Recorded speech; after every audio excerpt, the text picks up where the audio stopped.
Hello, and welcome to my YouTube channel. In today's video, we're diving deep into one of the most surprising and powerful moments in music history, how Beyoncé, yes, Queen Bey herself, boldly stepped into the world of country music, shook up the entire industry, and rewrote the rules of the genre forever. We'll explore the backlash, the culture shift, the praise, the controversies, and how Billboard's bold headlines sparked debates that are still burning hot today. We'll also unpack the hidden truths behind the headlines, what it means for country music as a whole, and how Beyoncé's journey is opening doors for artists who were once pushed to the background.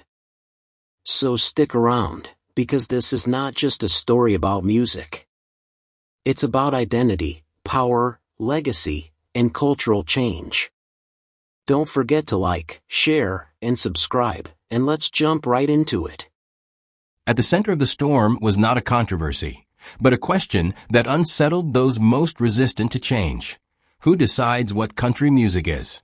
For decades, the answer had been clear: labels, award shows, radio stations, and legacy artists. But Beyoncé's rise redefined that power dynamic. Now it was fans, streaming listeners, independent artists, and cultural historians who were shaping the narrative. The Cowboy Carter era was not just a statement. It was a full-scale recalibration of influence.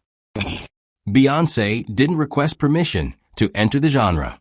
She claimed her space, and in doing so, she forced institutions to confront the uncomfortable truth that country music had always been more black, more female, more inclusive than the image it projected. Traditionalists could no longer ignore the facts. DeFord Bailey, the first solo star of the Grand Ole Opry, was a black harmonica virtuoso. Leslie Riddle taught the Carter family how to arrange folk songs. Linda Martell, who charted in the 1970s, was one of the first black women to have a country hit, and she was shut out by racism at every level. Beyoncé's work didn't erase the genre's heritage. It revived it.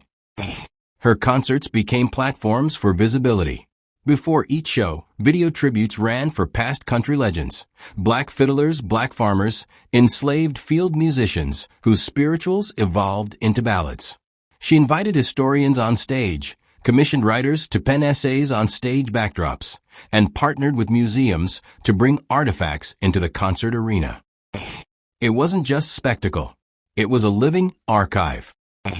Meanwhile, backlash from conservative media flared. Some pundits called her work woke country. Others tried to dismiss her as an outsider playing dress-up. But those claims fell apart when compared to the meticulous research, the lyrical depth, and the musical precision of her work. Beyoncé didn't just wear country. She built it into her soul. And millions saw that for what it was: authenticity. By mid-tour, something extraordinary was happening. Beyoncé wasn't just leading in ticket sales or streaming charts. She was changing the sound of country music itself. Aspiring artists began fusing gospel harmonies with bluegrass riffs. Fiddle players experimented with jazz syncopation. Old heads and new wave creators started collaborating in ways the industry hadn't seen before.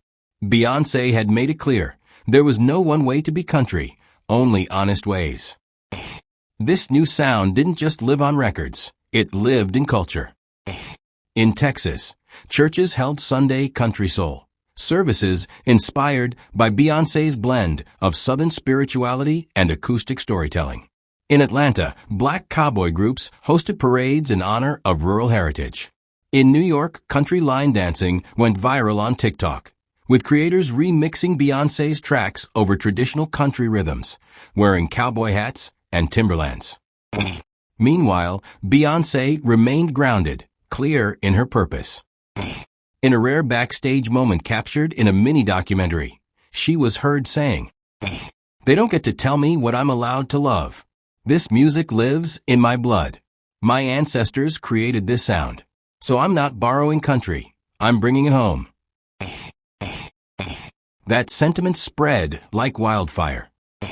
Teachers incorporated her lyrics into curriculum about African American cultural contributions. Universities launched symposiums about race and genre. and independent black country musicians saw massive growth in both funding and fan bases. The industry had to respond, and slowly they did. Streaming giants released curated collections titled The Real Roots of Country.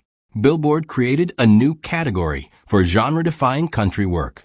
And after decades of near invisibility, black country artists began appearing on the covers of major music magazines, finally recognized as central to the genre's past and its future.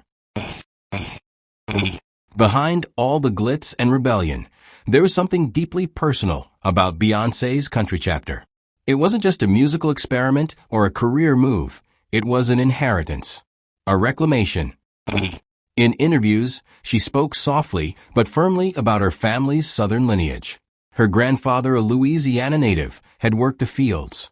Her mother's roots traced back to rural Alabama and the legacy of sharecroppers.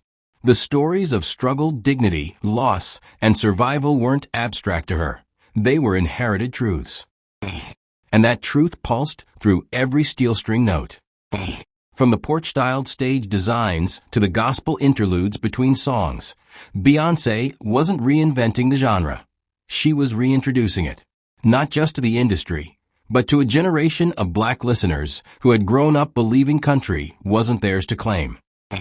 She told them, "It is. It always was." And the emotional weight of that statement landed with force. Social media became flooded with testimonies. "My grandma used to play Patsy Cline and Mahalia Jackson in the same breath. Now Beyoncé is doing both. I never saw myself in country music until now. I feel like I've been invited home." Artists who once felt pressured to pick a side between genres suddenly had room to breathe. No more hiding their accents. No more avoiding banjos in fear of being labeled too country or not black enough. This was liberation in six-string harmony. Yet Beyoncé never claimed to be the sole voice of the movement. She continuously amplified others. At her shows, she featured up-and-coming black country acts as opening performers. She collaborated with Appalachian folk duos, indigenous songwriters, and rural poets. Each choice was intentional. Each move, a counter to the long-held silence surrounding black rural expression. Music critics who once scoffed at the idea of Beyoncé taking on country music now found themselves scrambling for the right words. They realized they weren't just witnessing a pop icon dabble in a foreign genre. They were witnessing a masterclass in genre reclamation. One prominent cultural commentator wrote in Rolling Stone, "This isn't crossover, it's conquest. Beyoncé didn't tiptoe into country. She took it back. And she did it with receipts." Lyrically, her songs were soaked in the traditions of Southern black life, fieldwork, faith, family, and fire. Musically, she wove together elements from slave spirituals, bluegrass, Delta blues, zydeco, and even swamp funk. Her arrangements included banjos and bottleneck guitars, washboards and Hammond organs, all stitched seamlessly together. She brought in legendary black country and soul musicians, both known and forgotten, to co-write, produce, and share the spotlight. People like Rhiannon Giddens, Mickey Guyton, and even Willie Jones, who had once been marginalized by the very system Beyoncé was now disrupting, suddenly had mainstream visibility. On stage, her wardrobe told its own story. Wide-brimmed hats styled like Southern church crowns, rhinestone rodeo jackets that nodded to both urban flash and rural grit, denim stitched with Yoruba patterns. Every outfit spoke history. And the numbers didn't lie. Cowboy Carter outsold every country album released that year, not just among traditional Beyoncé fans, but among rural buyers in places like Mississippi, Oklahoma, and Montana. Radio stations that had never played a black woman's country record before were flooded with requests. She was rewriting the rules, but more importantly, she was redefining the audience. In the broader cultural landscape, Beyoncé's country transformation sparked a wave of dialogue around representation and ownership of American music traditions. Documentaries, podcasts, and books emerged exploring black contributions to country music history. Schools introduced curricula highlighting the influence of black artists on the genre's evolution. Simultaneously, grassroots movements took hold in rural communities where country music was born but had long ignored the people who shaped it. Festivals dedicated to black country heritage began popping up, blending music, food, storytelling, and history into vibrant celebrations. Beyoncé herself remained deeply involved in these efforts. Beyond her music, she funded educational initiatives aimed at teaching young black musicians traditional instruments like the fiddle and banjo, ensuring the legacy continued. Her philanthropic foundation partnered with museums to preserve artifacts and oral histories. She collaborated with historians to produce multimedia content that highlighted forgotten pioneers. Her efforts went beyond the stage. They were acts of preservation and reclamation. Yet, for all this momentum, challenges persisted. Some corners of the country's music establishment clung to exclusionary practices. Certain radio formats resisted diversification. Award shows debated how to categorize genre-blending music, often relegating black artists to crossover or urban labels instead of full inclusion. Beyoncé confronted these barriers head-on. She used her platform to call out gatekeepers. She advocated for systemic change. Her interviews were unapologetically direct, demanding recognition not only for herself but for the legions of black artists denied their rightful place. Her words resonated. They sparked conversations that continue to reshape country music today. The momentum Beyoncé built also inspired an industry-wide reckoning about genre boundaries and cultural ownership. The traditional lines that once separated country from R&B, gospel, and blues began to blur, fostering an environment ripe for innovation. In Nashville, young producers and songwriters increasingly embraced genre fusion, drawing from Beyoncé's example. Their new sound combined twangy guitars with soulful vocal runs, hard-hitting beats with fill solos, a musical hybrid that both honored tradition and pushed forward. This fresh wave of creativity drew diverse audiences, including those who had previously felt alienated by country music's insular reputation. Concert halls once reserved for familiar country acts opened their doors to a vibrant mix of performers inspired by Beyoncé's trailblazing. Culturally, the Cowboy Carter era sparked renewed pride among black communities connected to rural heritage. Families passed down stories of ancestors who had been cowboys, farmers, and musicians, once sidelined in mainstream narratives. These stories, amplified by Beyoncé's work, became central to a growing movement reclaiming black Southern identity. The impact extended beyond music. Fashion designers incorporated Western and African influences into collections inspired by Beyoncé's tour aesthetics. Film and television producers explored Southern black experiences with greater nuance and visibility. Even political conversations in the South began acknowledging the region's complex racial and cultural history with fresh perspectives. Through it all, Beyoncé remained a steadfast figure, the artist whose vision transcended entertainment and ignited a cultural revolution. This revolution wasn't without its detractors.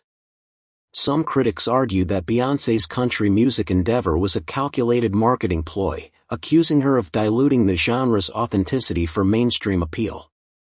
Yet, these voices often overlooked the decades of research, collaboration, and cultural engagement that underpinned her work. Beyoncé's approach was rooted in respect and a deep understanding of country music's origins. She collaborated with historians, musicians, and community elders, ensuring her music and performances honored the genre's diverse roots.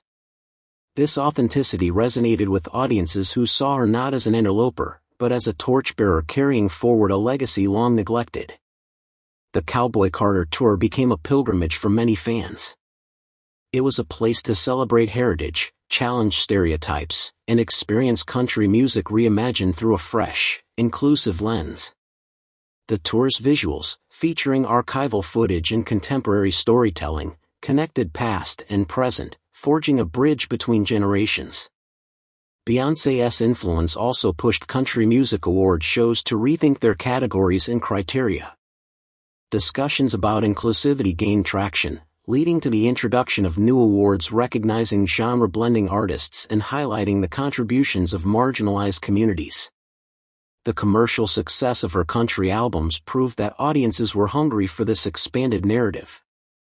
Record stores reported a surge in sales for Black country artists and vintage recordings previously overlooked by mainstream listeners.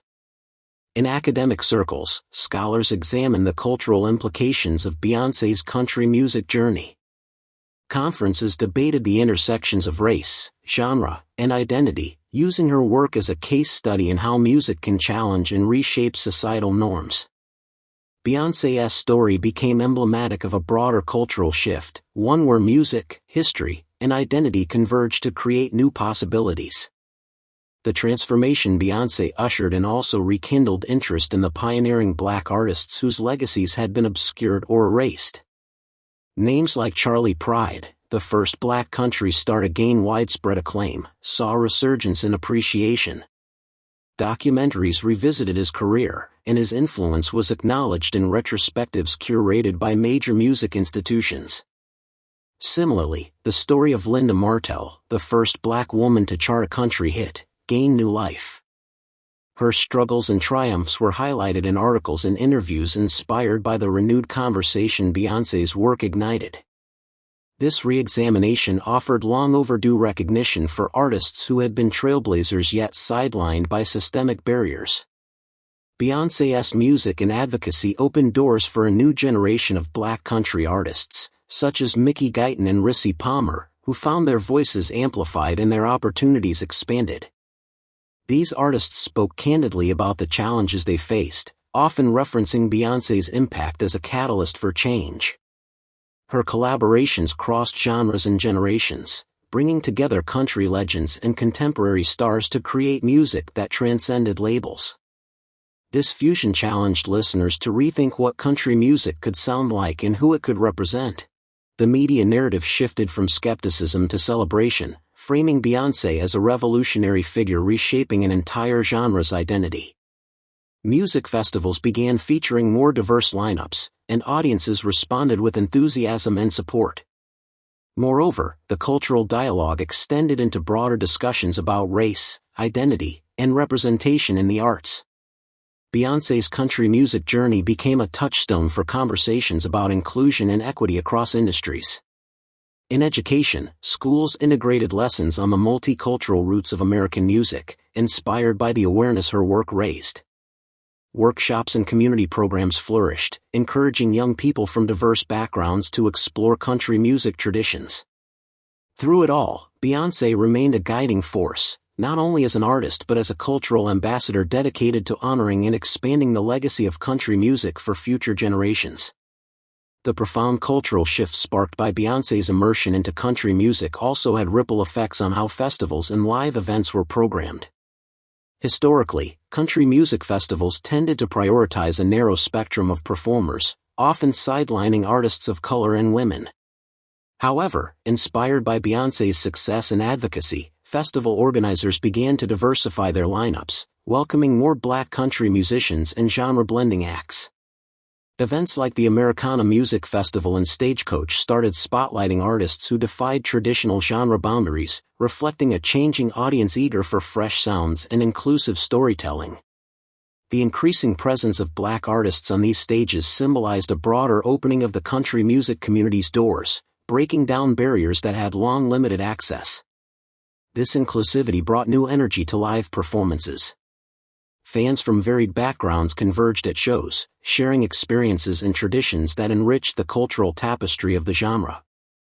The music itself evolved, blending classic country instruments with modern influences like hip-hop beats and soul vocals, creating a dynamic, hybrid soundscape. Behind the scenes, the music industry recognized the need to support this shift structurally. Record labels began establishing initiatives to nurture emerging talent from underrepresented communities, providing mentorship, funding, and access to professional networks. Industry leaders acknowledged that Beyoncé's breakthrough had illuminated untapped markets and audiences hungry for authentic representation. This transformation was also reflected in media coverage. Publications, podcasts, and documentaries increasingly explored the histories and contributions of Black artists in country music, dismantling myths about the genre's origins and expanding public understanding. Through storytelling and research, these narratives helped redefine country music's identity as a diverse and evolving tradition. On a personal level, Beyoncé's work inspired countless individuals to reconnect with their heritage. For many Black Southerners, her music served as a reminder of their ancestors' resilience and creativity, reigniting pride and cultural legacies that had been overlooked or suppressed. In classrooms, educators incorporated Beyoncé's country music era into lessons about American history, musicology, and social justice, using her journey as a lens to examine broader themes of race, culture, and identity. Ultimately, Beyoncé's country music revolution transcended entertainment. It became a movement, one that challenged industry norms, honored forgotten histories, and fostered a more inclusive and vibrant future for country music. As Beyoncé's influence permeated the country music scene, her presence challenged not only musical norms but also the social fabric of the genre's traditional audiences. Her work invited listeners to reconsider preconceived notions about race, culture, and belonging in spaces that had often felt exclusionary. At her concerts, the diversity of the crowd was palpable. People of all ages, races, and backgrounds came together, united by a shared love of music and a desire for inclusivity. Families who had never attended a country show before found themselves immersed in an experience that honored their histories and voices. This sense of community extended beyond the concert halls. Fan groups and social media communities formed around the shared experience of Beyoncé's country music era, creating dialogues about identity, heritage, and cultural expression.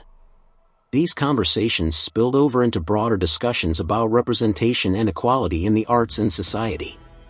In response, country music institutions began to adopt more inclusive policies. The Country Music Association, CMA, and the Academy of Country Music, ACM, launched initiatives aimed at increasing diversity among nominees and members. Educational programs were developed to support young musicians from underrepresented backgrounds, fostering the next generation of country artists. These changes signaled a growing recognition within the industry that country music's future depended on embracing its full, multifaceted history and audience. Beyoncé's Cowboy Carter era had ignited a cultural renaissance, one that honored the past while boldly charting a new path forward. Through her artistry and advocacy, she not only expanded the genre's sonic boundaries but also reshaped its cultural landscape, making country music more inclusive, vibrant, and reflective of America's rich tapestry. The resonance of Beyoncé's country reinvention also sparked a renaissance in country songwriting. Traditionally, country lyrics had focused on familiar themes like love, heartbreak, and small-town life, often from a narrow perspective. Beyoncé's storytelling, infused with histories of Black Southern experiences, broadened the narrative scope. Songwriters began exploring themes of resilience, identity, and social justice within the country framework. The language shifted, incorporating dialects, spiritual motifs, and storytelling traditions rooted in African American culture. These new narratives enriched the genre, offering listeners fresh emotional landscapes and deeper cultural insight. Collaborations flourished, blending voices and styles in innovative ways. Artists from diverse backgrounds co-wrote songs that challenged stereotypes and expanded country music's expressive range. This cross-pollination led to albums and singles that topped charts and defied categorization, reflecting a genre in transformation. Music critics and scholars took notice. Journals published analyses of this evolving sound, exploring its cultural significance and historical roots. Panels and conferences dedicated to the intersection of race and country music became common, fostering dialogue and education. Beyond music, this movement influenced visual culture. Music videos, album art, and stage design drew from a rich palette of Southern Black imagery, from rural landscapes to religious iconography, creating a visual language that celebrated diversity and heritage. This holistic transformation of country music's sound, stories, and visuals signaled a profound shift, one that had been long overdue but was now unfolding with unstoppable momentum. This is part 1 of Beyoncé's country music revolution, how she redefined a genre and changed the culture forever. Part 2 is on the way, so don't forget to like, subscribe, and hit the notification bell so you won't miss it. Stay tuned.